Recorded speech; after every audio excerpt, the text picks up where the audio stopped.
aqui em mais um momento da nossa vida para conversar com uma personalidade.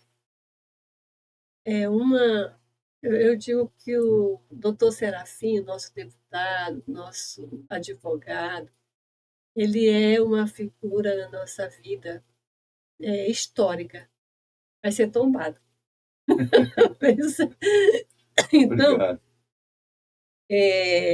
para nós é um prazer imenso tê-lo aqui, pelo conhecimento, pela experiência e pela dedicação pela abdicação. Como você, a renúncia durante a vida, a trajetória do nosso querido deputado estadual, advogado, economista, é uma trajetória que serve de exemplo para a juventude. Nós temos um programa de informação.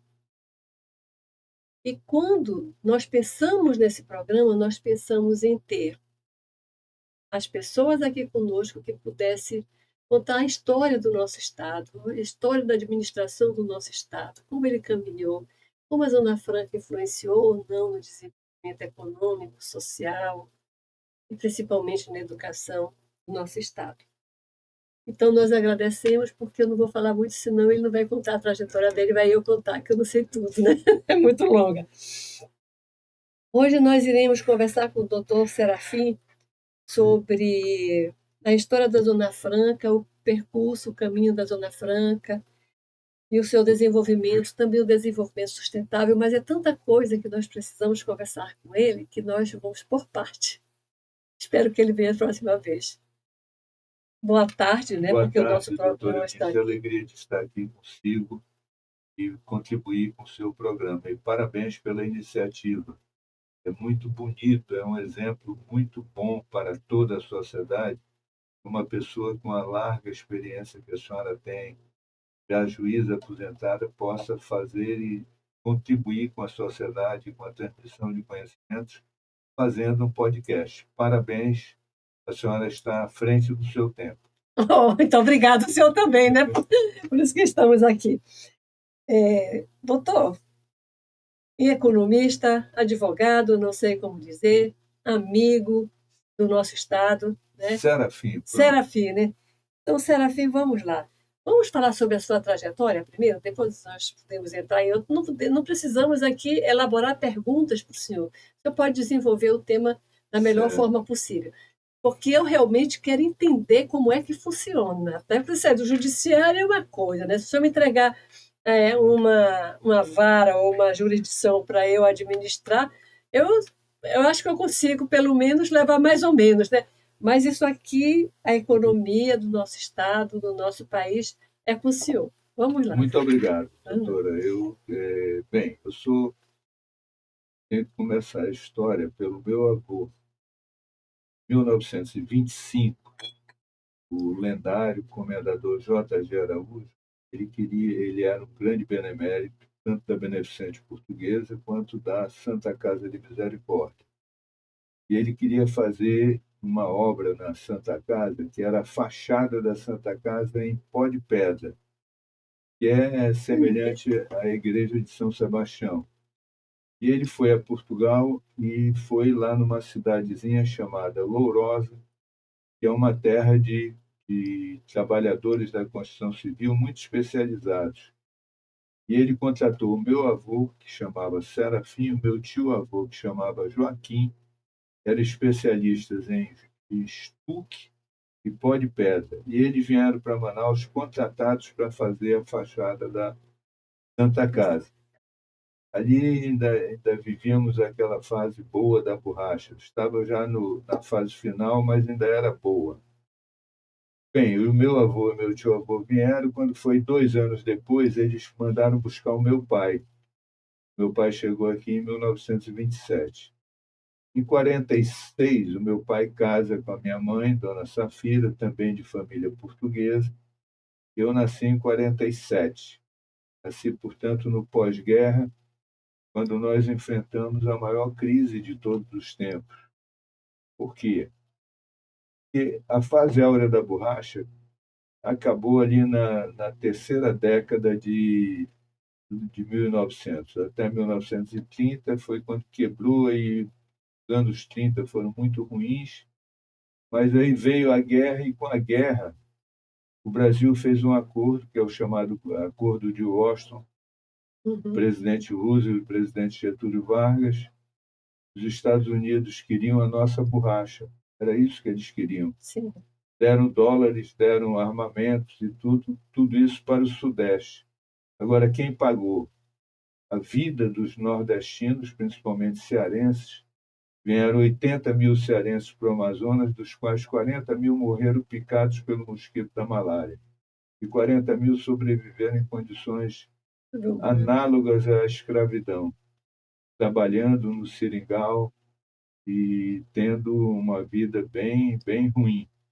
Mas isso segurou ali até durante a guerra, segurou, e no pós-guerra os americanos disseram o seguinte: olha, agora nós não precisamos mais da borracha de vocês. Os caminhos da Malásia estão reabertos, nós vencemos a guerra e nós não vamos colocar mais dinheiro na Amazônia. Aí o governo federal bancava todo o sistema de aviamentos dos seringais através do Banco de Crédito da Amazônia. Mas isso foi progressivamente diminuindo e as pessoas foram se deslocando para Manaus. Quando chega em 53, 54, o funcionalismo ficou atrasado 9 meses. O governo Álvaro Maia, e não foi à toa que ele perdeu a eleição e perdeu sucessivamente, só se recuperando em 1966. Ele que foi o grande líder dos anos 30 e dos anos 40, mas, obviamente, com a folha do funcionalismo atrasada 9 meses, não era possível ele ganhar a eleição. E ele perdeu em 54, perdeu em 58, perdeu em 62 e se recuperou em 66. Mas aí onde é que entra a Zona Franca? É que com essa quebra do funcionalismo, com a quebra do Estado, Manaus ficou inclusive sem energia elétrica. Aí vem o golpe de 64, o Castelo Branco assume a presidência da República pela via indireta e escolhe para governador pela via indireta também o professor Arthur Reis, que era um historiador e que tinha um livro chamado Amazônia Cobiça Internacional. O professor Arthur Reis, que era um ditador, ele era um grande humanista por um lado, mas por outro lado ele era um homem autoritário, arbitrário. Não foi à toa que ele fechou o Tribunal de Justiça, ele fechou a Assembleia e depois fechou o Tribunal de Justiça porque deu um habeas corpus para o ex-governador Plínio Coelho, que ele mandou prender arbitrariamente. Então, ele era isso, mas ele tinha uma visão de mundo. E naquela altura havia um americano chamado Herman Kahn, que era o ideólogo da CIA. Ele defendia um projeto dos Grandes Lagos, que era unir o Oceano Pacífico ao Oceano Atlântico. Isso inundaria toda a calha do Rio Solimões, do Rio Amazonas. Ora, aí havia duas correntes dentro do Brasil. E essas correntes dividiam, inclusive, os militares e a academia. Primeira coisa é que a Amazônia seria conquistada com a pata do boi. Então, vamos fazer campos de pastagem, vamos criar boi, e o mundo não vai ter como bancar esse projeto dos Grandes Lagos. Mas o Arthur Reis dizia diferente.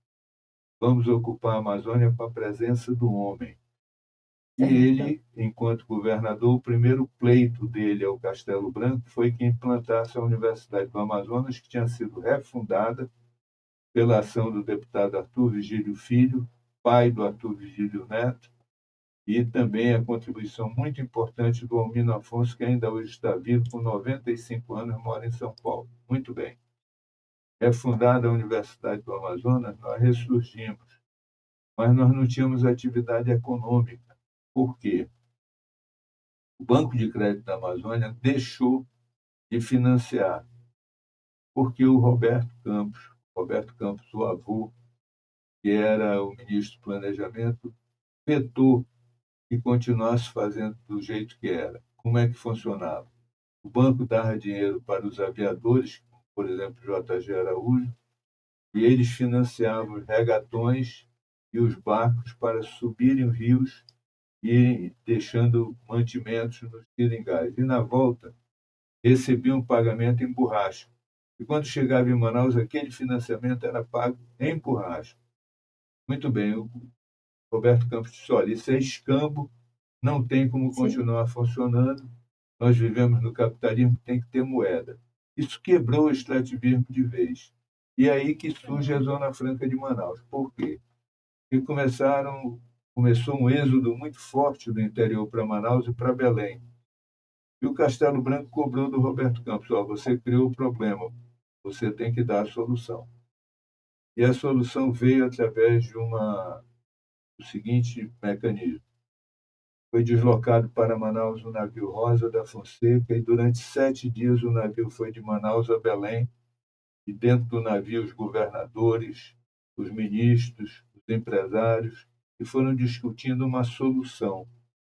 Ao fim surgiu a Sudã, surgiu o Baza, mas não saía nada para a Amazônia Ocidental. Sim.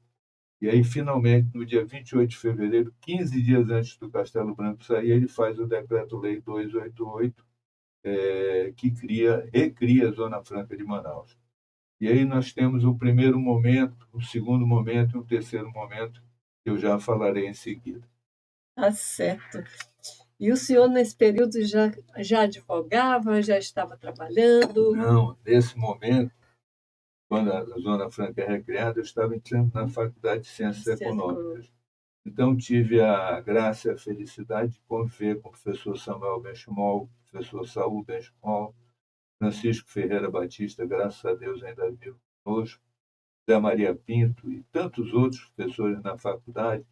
Nós nos entusiasmamos pela alternativa que tinha sido colocada para nós, que era de termos uma Zona Franca de Manaus que compensasse as desvantagens locacionais. Nós estamos no meio da selva, nós aqui temos dificuldades de infraestrutura, de logística, de capital humano, temos todas as dificuldades, e isso nos compensaria.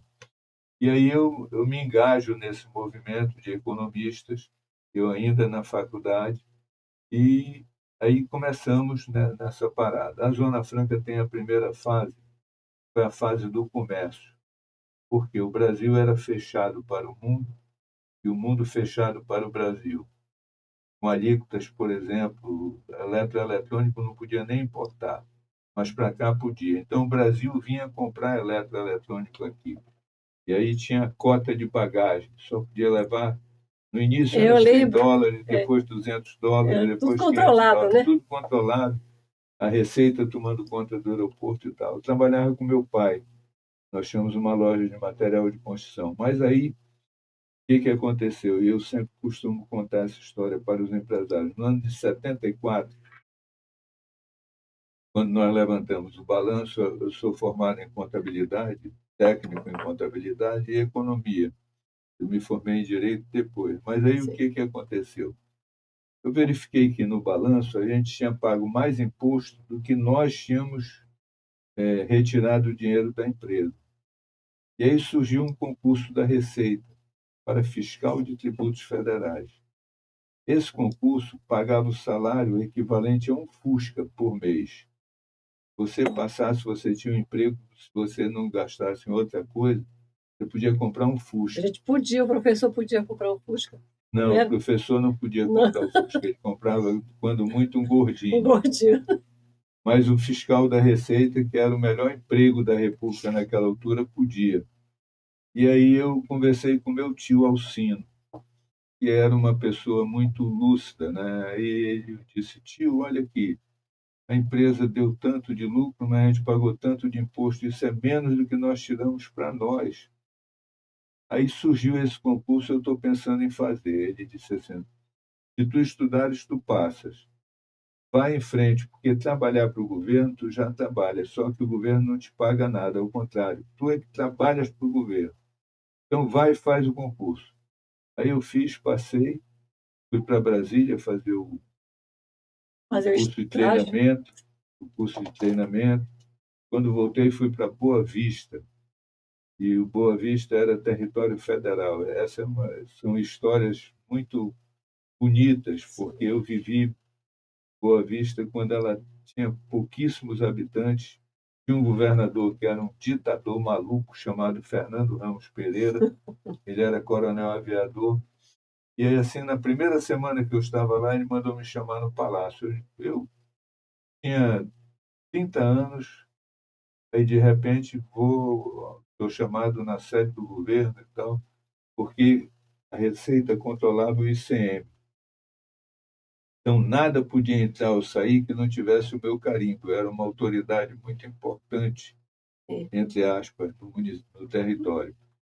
Aí ele chegou lá e disse assim: olha, você vai fiscalizar o fulano, o Beltrano e tal. Eu disse: olha, só me desculpe, mas eu não posso fazer isso, porque a Receita ela tem controles. Então, eu não posso chegar e, porque eu gosto ou não gosto do João, do Pedro, do Manuel, fazer isso ou aquilo. Tudo tem que ser autorizado. Aí ele disse: o senhor não está entendendo. Eu fui nomeado pelo presidente da República. Eu cometi a extrema ousadia de dizer para ele: eu também. O senhor e eu, nós dois fomos nomeados pelo presidente da República. O senhor foi nomeado Jovem, né, doutor? governador e eu fui nomeado fiscal. Agora, eu não posso ir além disso. Tá Aí ele disse: certo. quem é o seu chefe? Eu digo: o ministro da Fazenda. Eu vou falar com o ministro da Fazenda, ele vai lhe dar uma ordem, aguardarei a ordem dele. Aí, quando foi à noite, a gente morava no hotel, o Hotel Eusébio, onde moravam funcionários do Banco do Brasil. O gerente do Banco do Brasil era um senhor já de idade, devia ter uns 60 anos. À época já era senhor de idade, o seu Sim. Múcio Varela. E chegou à noite, eu conversei com ele, a gente se aconselhava com ele, eu e os outros funcionários do Banco do Brasil. E ele me disse o seguinte: rapaz, ele é doido, ele me chamou para eu fazer empréstimo para. Aí foi o inverso. A mim, ele chamou para perseguir. O gerente do banco ele chamou para emprestar dinheiro para quem não podia pagar. Aí ele disse: olha, eu estou prestes a me aposentar. Se eu fizer isso, eu termino sendo demitido do banco e não me aposento. É Então, verdade. não faça isso comigo. Aí ele disse a mesma coisa: quem é o seu chefe? Aí ele disse: Carlos Richibita, que era o ministro da Fazenda, que era o presidente do Banco do Brasil. Aí disse: você vai receber uma ordem? Eu disse: tudo bem, aguardarei a ordem e tal. Ele disse: não liga para isso, mas vamos tentar sair daqui. Eu fiquei tentando voltar para Manaus e ele tentando voltar. E nós saímos praticamente juntos. Sendo que eu saí normalmente, vim para Manaus. Agora, Conseguiu escapar do. ele era sergipano e o Banco do Brasil fez o seguinte com ele: seu Múcio, o senhor está prestes a se aposentar. Escolha qual é a cidade que o senhor quer ser gerente para se aposentar nela. Aí disse: nenhuma dúvida, eu quero ir para Arapiraca, que seria a maior autoridade do município. Em Arapiraca, gerente do Banco do Brasil é muito importante. E ele foi para Arapiraca, ele hoje já é falecido, E é longe, né, cara? mas exatamente, mas vida que segue. Aí eu voltei para Manaus e fiquei na Receita 28 anos. Depois, quando me elegi prefeito, na Receita eu galguei todos os cargos. Fui membro do Conselho de Contribuintes durante 7 anos, e foi assim, é o momento do auge da carreira, você ser conselheiro do Conselho de Contribuintes, hoje CARF. Aprendi muito e a convivência me fez com que eu decidisse estudar direito. E aí, aos 53 anos, eu fiz vestibular, passei, e quando me elegi prefeito, não tinha como compatibilizar o curso de direito com a prefeitura, que a prefeitura é uma pedreira muito grande. Aí eu tranquei a matrícula, mas quando terminou o meu mandato, eu voltei, concluí o curso. Concluído o curso, fiz logo a OAB, passei, e assim, a prova da OAB de discursiva foi uma prova muito dura. Só Sim. 6% dos candidatos passaram. Eu estava dentre eles, fiquei muito feliz de ter passado e lamentei de colegas outros que não tinham conseguido passar, Conseguido, né? que a prova era cheia de pegadinhas e alguns escorregaram nessas pegadinhas. Mas o fato é que aí eu fui trabalhar junto com o Franco e o Chicão, dois queridos amigos, e a partir de 2015 nós fundamos o nosso próprio escritório. Eu, minha filha e meu genro, vamos fazer 10 anos agora. Então, em rápidas palavras, é essa a minha história. É, e bonita, né, a história. E nós sempre, né, nós pedimos aqui mais água. Pedimos aqui para que o senhor contasse a sua trajetória, porque ela traz para a juventude, para todos nós que estão assistindo aqui, como é possível você caminhar e lutar e insistir e persistir, galgar o seu caminho, a sua função. Tem, tem grandes, digamos assim, obstáculos externos, como o senhor Sim, passou, né? De desvio de conduta e chegar onde o senhor chegou com tanta sabedoria e lealdade, viu? Nós temos muito orgulho do senhor pelo seu, muito obrigado, né, pelo doutor. seu trabalho de lealdade, honestidade, caráter, né, no nosso estado. O senhor é um exemplo. E nós estamos ansiosos para saber como é que foi, como é que a Zona Franca funciona. Que a gente Bem, não aí, consegue entender é, Serafim, né? Eu claro, tenho uma dificuldade de falar de Serafim. É como a Zona Franca começa a distribuição dos impostos, como é que é feito isso é o daí? seguinte, a Zona Ah, Franca de Manaus tem incentivos os fiscais incentivos. federais e estaduais. Os incentivos federais são administrados pela SUFRAMA e eles consistem na isenção do imposto de importação ou na redução quando vender para fora e na isenção de IPI. A nível de Estado, é a concessão do crédito estímulo por parte do governo do Estado.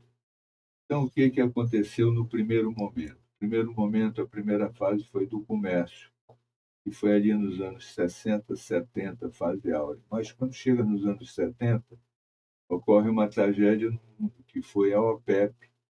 O barril do petróleo era meio dólar e, de repente, ele passou para $20. Quando isso aconteceu, desequilibrou as contas dos países emergentes, como no caso o Brasil, e nós não tínhamos dólares para comprar. Aí passamos a pedir dinheiro emprestado para poder comprar petróleo para a nossa economia rodar. O que ocorre? É que isso gerou uma crise, primeiro a crise do dólar, depois a crise, na sequência, tivemos a crise do dólar e depois tivemos a crise da dívida. Era juro sobre juro, e aí ficamos submissos ao FMI, uma série de coisas. Nesse momento, em 1975, ministros Reis Veloso e Mário Henrique Simons adotaram medidas em relação à Zona Franca. Foram as cotas de importação, e isso foi bom por um lado, porque trouxe o parque industrial. Como é que funcionava? O Brasil podia importar uma televisão, mas aí pagaria 140% de imposto de importação. Era muito caro importar. Aí o governo disse: importadores de televisões, vocês forem para a Zona Franca de Manaus, eu te dou a cota para você comprar o cinescópio, que era aquele tubo, lembra que a televisão É, era buchudinha, ela é, era gordinha? Aquele tubo era chama bonitinha, né? cinescópio. Muito bem. Aquilo ali o Brasil não fabricava, tinha que importar, mas as outras peças o Brasil fabricava. Aí ele criou um índice mínimo de nacionalização e disse: ó, vão para Manaus, em Manaus vocês terão incentivos se fizerem isso. E aí veio Sharp, veio Semp, veio Toshiba, veio Sanyo, veio Gradiente, vieram todas, que é 1975, quando isso acontece. Obrigado. E aí, não, obrigado. E aí o que ocorre? É que nós começamos a ter um polo industrial muito forte, e foi se consolidando e foi se robustecendo cada vez mais. Quando em 19, nos anos, já no final dos anos 80, houve a abertura das economias no mundo inteiro, inclusive no Brasil com o governo Collor. Ora, quando abriu a economia, reduziram as alíquotas de 140 para 20. E aí era mais barato importar a televisão do exterior do que comprar uma televisão fabricada aqui. Aqui em Manaus, né? Isso quebrou o comércio de Manaus, o comércio de importados. E, Eu lembro, nós tínhamos coisas maravilhosas, pois né? mas aí ficou mais barato comprar no sul do que comprar aqui. Aí o comprador que vinha do sul para cá deixou de vir. Aí nós saímos daquela fase comercial e passamos para uma fase industrial. Mas nesse momento não cabia mais índice mínimo de nacionalização. E por isso foi feito o novo modelo, que é o PPB, Processo Produtivo Básico. Ou seja, toda a indústria que está aqui ela é de montagem, mas ela tem que vir num máximo de fragmentação para que a montagem ocorra aqui. E isso tem dado resultado. Esse modelo funciona há 35 anos e o que nós temos é 135 mil empregos diretos, coisa que é muito difícil conseguir 135 mil empregos diretos.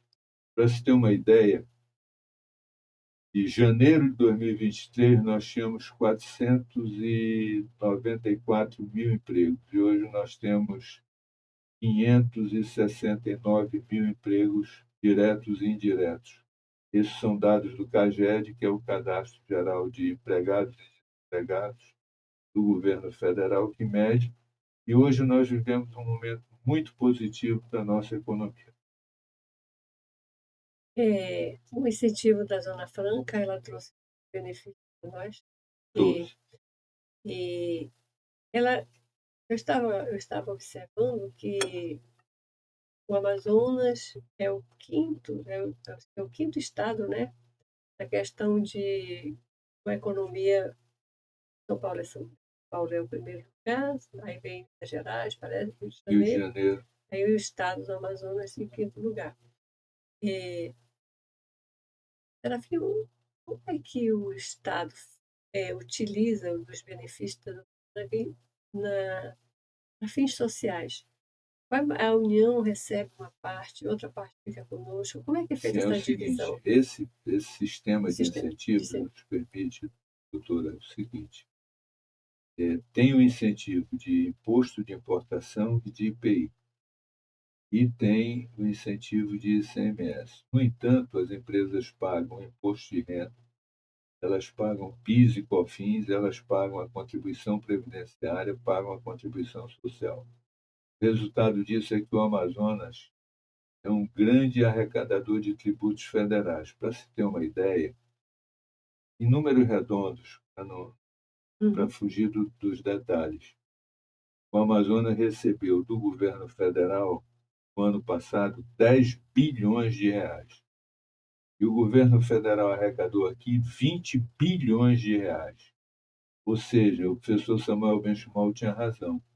Ele dizia que a Zona Franca de Manaus não é um paraíso fiscal, ela é o paraíso do fisco. Porque aqui, quando vai para o equilíbrio fiscal, aqui arrecada mais do que do devolve. que devolve.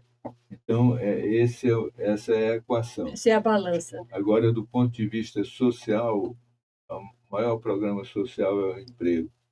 E nós temos a garantia de termos diretos e indiretos 569 mil empregos no mês de agosto. É um número muito confortável, é um número muito bom. Isso significa, em menos de 3 anos, o crescimento de 75 mil postos de trabalho. Então, vivemos um bom momento na nossa economia e cada vez mais esses momentos vão acontecendo. Então, obviamente que com o emprego você começa digamos, Aí tem consumo, o hum, consumo gera imposto, e sim, aí vira uma bola de neve que é uma bola de neve positiva, ao invés de ser uma bola de neve negativa. negativa, né? Então, nós estamos sendo beneficiados, né, pelo menos contemplado com a inclusão social, Sim. né? Agora, eu diria que nós temos que buscar outras Outras matrizes alternativas, né? econômicas. E creio que demos bons avanços agora, a partir de 2020, 2021, com a lei do gás.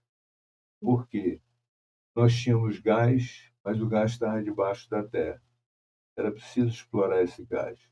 No entanto, havia o monopólio da Cigás, que ninguém ousava quebrar. O movimento nasceu na Assembleia Legislativa. Devo fazer justiça aqui a uma pessoa que é muito injustiçada pelas suas ideias e pelas suas propostas, que é o deputado Sinésio Campos.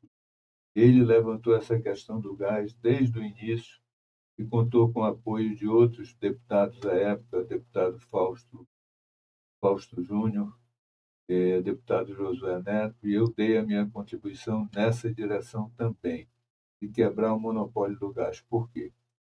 Era assim, o monopólio funcionava da seguinte maneira: você tinha um terreno, nesse terreno tinha um campo de gás, você perfurava, tirava o gás.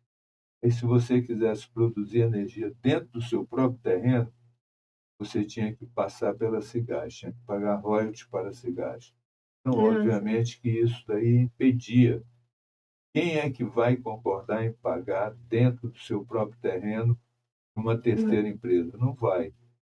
E aí, Campo de Azulão e Silves é o campo mais promissor de gás que nós temos.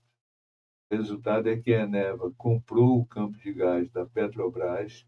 Com a quebra do monopólio de gás, ela está fazendo uma usina, vai gerar 950 megas de energia, tira o gás, produz energia e joga no Leão de Tucuruí, que passa em cima do campo de gás.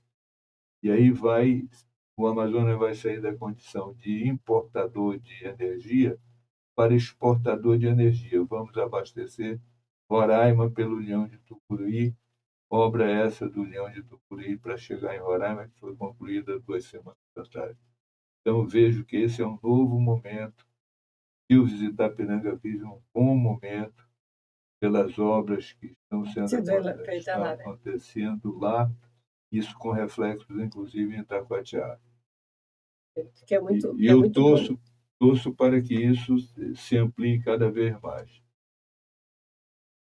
Quando o senhor fala no gás, nós temos assim uma riqueza muito grande a naturais, né? E quando o senhor acabou de falar sobre o extrativismo, que houve essa quebra Sim, do extrativismo, nós tivemos grandes prejuízos com isso, não foi? sim. Que nós não exploramos a nossa natureza de outra maneira por falta de quê? De recursos, de investimento, Vivemos agora a de fase da bioeconomia, né? certo.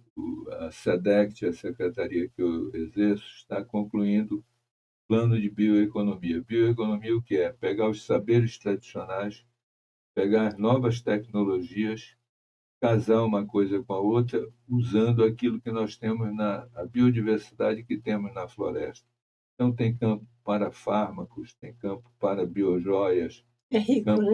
para... É muito rico. Agora, eu acho que nós temos que ir além disso. Agora, precisamos começar por isso.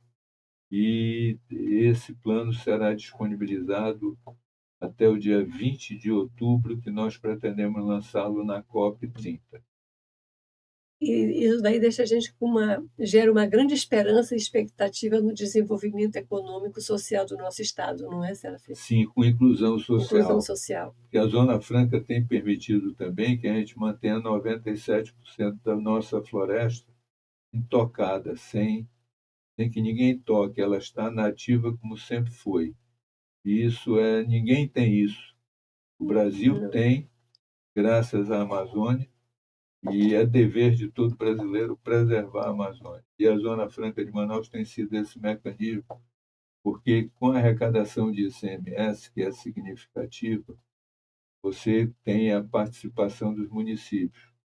Os municípios do Amazonas têm mais recursos do que os municípios de igual porte Brasil afora. E nós precisamos, então, entender que a nossa riqueza, ela vai abrir um caminho muito, muito fértil para a nossa economia e desenvolvimento do nosso estado. E o remanejo ainda tá em alta ainda, e como é que está funcionando? Veja, nós temos uma experiência fantástica em Itacoatiara, que é da biomadeireira. O que ela fez? Há 30 anos atrás, ela pegou uma área de floresta, dividiu em 25 lotes.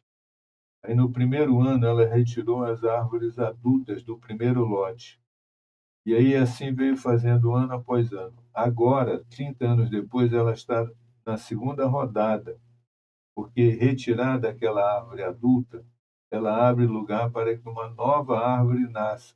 E 25 anos depois tem a nova árvore. Portanto, o manejo florestal é algo muito importante, mas que ainda é muito tímida. Nós temos exatamente apenas a mil madeireira em Itacoatiara, quando isso pode ser uma atividade mais ampla. Agora, tudo isso tem que ser com muita cautela para evitar a devastação. E a devastação é o pior que pode acontecer. Você sair limpando a área, nosso solo é muito ruim, É, é um solo arenoso e você tira a cobertura florestal, fica complicado. Mas se você mantiver a cobertura fazendo o manejo, é algo muito bom. E Itacoatiara continua liderando as exportações de madeira, é madeira processada, certificada pela Mil Madeireira. é interessante o investimento dela na cidade de Itacoatiara, Sim, né? E e correto do ponto de vista ecológico. ecológico, né? Outros municípios nós não temos como exemplo, né? Não, não temos. Itacoatiara, eu diria que é o único e é o que está bem avançado e tem uma vantagem. Ela tem um campus da UEA, onde tem um curso de engenharia florestal. Tem, portanto, mão de obra qualificada em Itacoatiara, atuando, né, nessa área. Área de, Aliás, Itacoatiara, ela é gigante pela própria natureza. Ela tem o maior calado no rio Amazonas. Tem áreas em frente de Itacoatiara que a profundidade do rio é de 93 metros. Tanto ali é um porto privilegiado. né? O porto é privilegiado. Já tem um porto da MAGE, do Blairo MAGE, já tem o porto do Grupo Simões, agora está tendo o porto dos superterminais, fazendo o escoamento da produção de soja que vem do Mato Grosso. Eu considero que isso, nos próximos anos, Itacoatiara vai explodir com essa atividade portuária, porque outros portos virão. É muito promissor o escoamento da soja. Dos nossos produtos, né? Que não E temos. aí tem o projeto do potássio, O potássio está. que vai fazer o caminho inverso. Eles tiveram muitas dificuldades, 15 anos para obter o licenciamento ambiental. Não pode esperar 15 anos, não tem investidor que resista uma espera de 15 anos. O Brasil precisa se convencer disso, ser mais ágil no licenciamento. Essa nova lei do licenciamento, ela deixou um pouco amarrado, não é? Tem uma grande confusão. Por quê? O licenciamento é muito amarrado no Brasil, mas aí não pode ser nem muito nem Não, tão pouco, não pode ser tão aberto, né, nem nem tão tão fechado, fechado. né? Aí o Congresso fez Um arranjo, liberou né? geral, né? Aí o presidente vetou e agora está na fase de derruba veto, não derruba veto, mas eu espero que o bom senso prevaleça e que a gente chegue no meio termo, porque realmente do jeito que está não pode ficar. Como lhe disse, esperar 15 anos no licenciamento É é muito, muito complicado. muito Aliás, complicado. nós padecemos nisso até nas obras públicas, como, por exemplo, a BR-319. A Nós BR-319, iríamos falar sobre a BR-319. eu andei na BR-319 pela Receita. Eu fui ao Humaitá em 1978 para fechar a agência de Humaitá, porque ela arrecadava pouco e não conseguia pagar o salário da coletora. Mas quando cheguei lá, a realidade era outra. Que a coletora era mãezona, era amiga de todo mundo e ela não cobrava ninguém. Então, por isso que não arrecadava. Aí foi feito um remanejamento, foi outra pessoa para lá e o Maitá passou a arrecadar e é um ponto estratégico para a O Receita Maitá Federal. também Muito, está muito, muito, muito. tá bem o Maitá. O Maitá se beneficia pela hidrovia do Madeira, beneficia pela estrada. Apesar de todos os pesares da estrada, mas nos últimos 14 meses ela não fechou. Ao contrário dos anos anteriores, tem havido manutenção, tem muitas obras na estrada. Agora, essa estrada tem um custo muito elevado. Eu até acho que essa questão de colocar o meio ambiente na frente é uma maneira do planejamento e da fazenda se protegerem pela pressão de liberação de recursos, porque a informação que eu tenho é que essa estrada, o asfaltamento dela para colocá-la em condições plenas, como todos nós queremos, custam 5 bilhões de reais. Não tem 5 bilhões de reais no orçamento para colocar na estrada. Então, isso vai ser uma obra que vai demorar 4, 5 anos a partir do momento que liberar. Mas aí, na minha avaliação, creio que planejamento e fazenda dizem assim, meio ambiente, segura aí, que é para... E o meio ambiente Eu- tem feito esse papel e paga o preço. Agora, creio, a informação que tenho, é que meio ambiente e o Ministério dos Ministério Transportes chegaram ao meio termo e em breves dias será anunciado o licenciamento para aí, então, começar e começar, né? avançar. E me parece que tem um problema no solo, né? Sim, porque aquela área é um grande charco. É, acho que Então, para fazer a rodovia no o charco, custo aumenta, né? pois é, mas aí como é que foi feito? Foi feito um aterro. Só que nós temos o fenômeno das terras caídas, o rio sobe e desce. Quando o rio desce, ele vai desmoronando o aterro. Isso, é. Então, para isso, tem que colocar pedra, pedra britada mesmo, pedra quebrada, Uhum. como base para poder fazer um asfalto em melhores condições. Isso custa dinheiro, isso é muito demorado. Agora, na minha leitura, não tem mais como segurar a estrada. Não tem. E ela é uma, digamos assim, é um potencial para o desenvolvimento nosso, não é? Sim, agora a gente tem que encarar que ela é uma estrada de integração nacional. Ela integra a Amazônia ao Brasil. Isso Mas é ela importante, não né? é uma via de escoamento da produção do distrito industrial. Por quê? Porque o frete mais caro é exatamente o frete rodoviário. Rodoviário, né? E o mais barato É o é o fluvial. fluvial marítimo. Então, só para se ter Isso que uma é bom a ideia, gente entender, né? olha só, por exemplo, um navio de contêiner ele vem com 2.500 contêineres. Se fosse com um caminhão, teriam 2.500 motoristas. Então, veja a É diferença do inviável, custo. né? O Custa muito. navio, uma guarnição, faz, transporta mesmo que 2.500 caminhoneiros teriam para. Então, o custo inviabiliza isso. Depois, há muita desinformação. Outro dia, um empresário dizendo: não, para melhorar componentes que vêm da China, a estrada aberta resolveria. Pelo amor de Deus, o componente que vem da China ele tem que vir por água, ele não tem como vir por terra.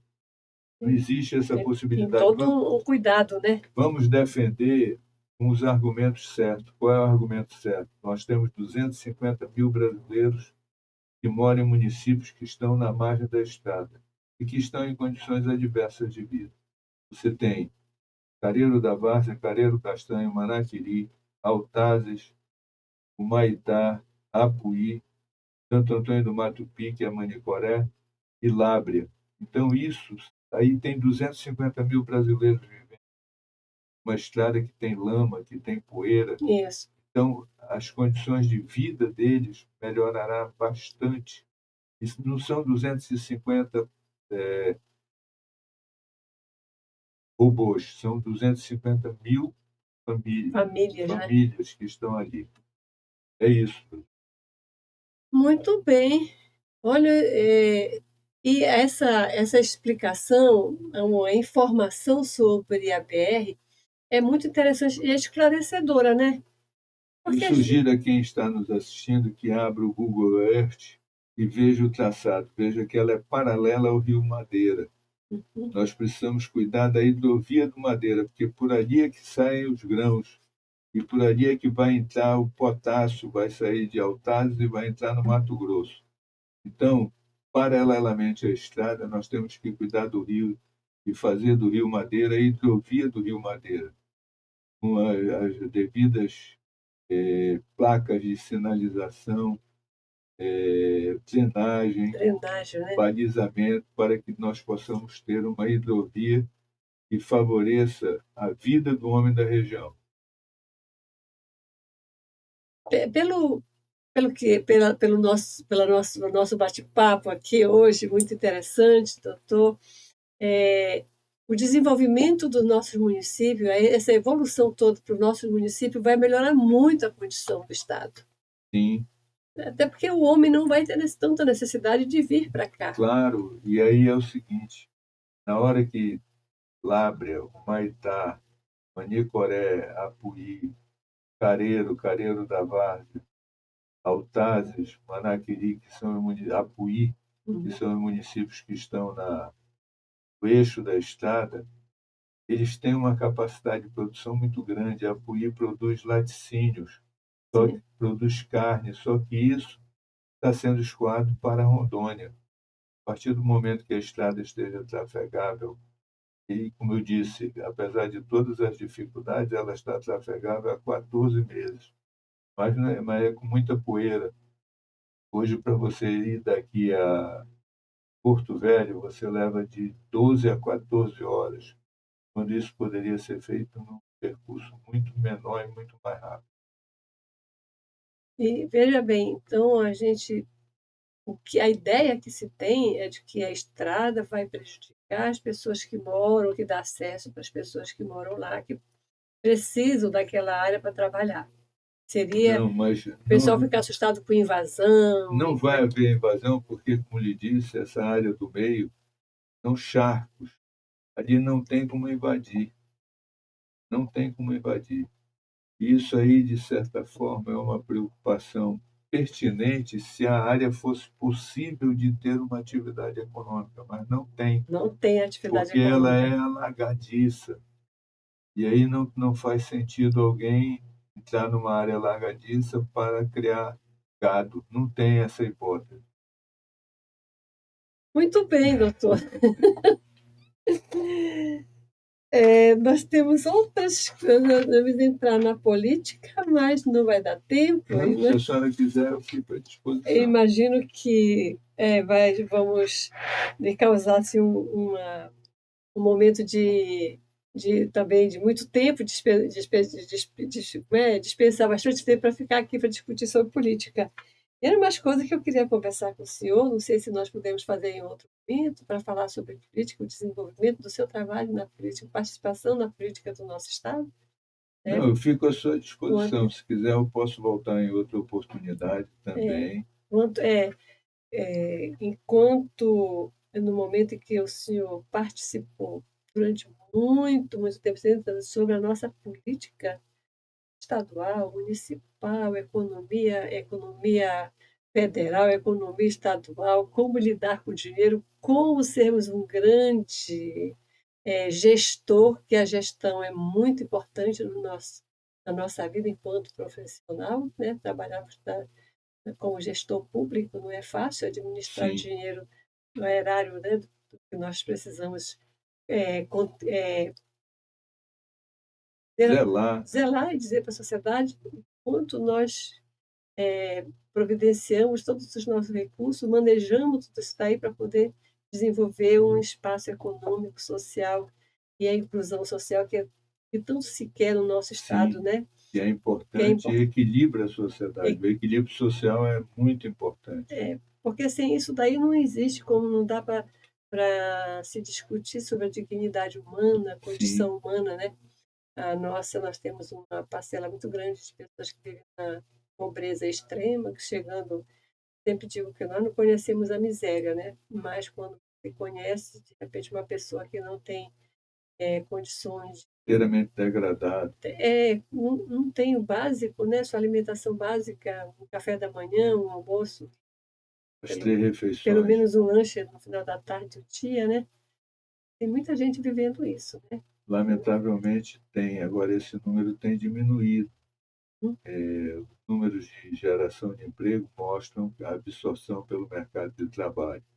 Mas tem pessoas que estão pegue às drogas, e é, aí é algo que o Brasil e o precisa, mundo né? precisam repensar, que essa forma de combate pela repressão não tem funcionado. É, Eu entendo que eu não sei qual é o certo, mas esse aí não é o caminho melhor para ter resultados. Tem um país, nós temos um país, exemplo de um país, que ele resolveu fazer de forma diferente e está tendo resultado. Mas no próximo programa nós vamos conversar, se o senhor me permitir, se puder nos dar essa oportunidade de esclarecer toda essa nossa caminhada aqui no nosso estado. Eu fico à sua disposição, doutor. Tá? Conversar com os jovens, dizer para o jovem que é possível, né, e que ele também tem que se interessar, por isso ter cuidado. Ele cuidar. Se nós não cuidarmos do nosso estado, ninguém vai cuidar. Também você espera só que, digamos, o município, o estado te dê condição, você também tem que saber cobrar, tem que saber ser, sem precisar fazer confusão. Se inserir, né? no contexto. Se inserir no contexto, dialogar, exatamente. Nós perdemos a capacidade de diálogo, né? Isso daí é fundamental para nossas relações sociais, para nossa relação um com o outro. Essa relação humana, ela depende do diálogo.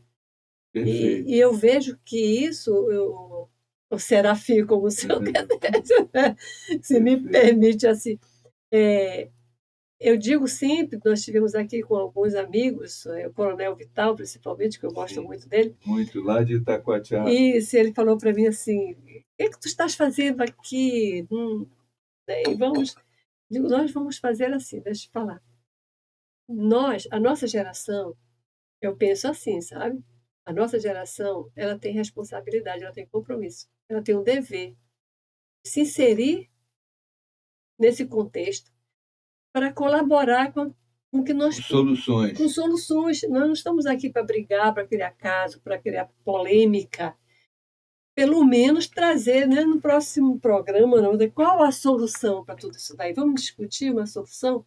Será possível? Será viável? Não será viável? Mas a nossa opinião, como parte, nós temos que participar desse desenvolvimento, da evolução e do que está acontecendo aí. Porque, afinal de contas, nós já vivemos bastante tempo, né? Sim. Já vimos muita coisa. Muita coisa, passamos dos 50, né? Então já estamos mais ou menos equilibrados com a nossa concepção do mundo, como é que ele vive, o mundo social, como é o ser humano, a questão da humanidade, como vamos cuidar da humanidade, né? E podemos passar isso para o jovem que está tão desanimado. E quando eu vejo assim, uma pessoa como o senhor, né? Aqui, informando, trabalhando ainda, produzindo, né? Gestor público. Graças a Deus. Não é? E consegue chegar aqui para dizer assim para a nossa juventude, é possível, né? Se eu estou aqui, você também pode estar. Sim. Não é?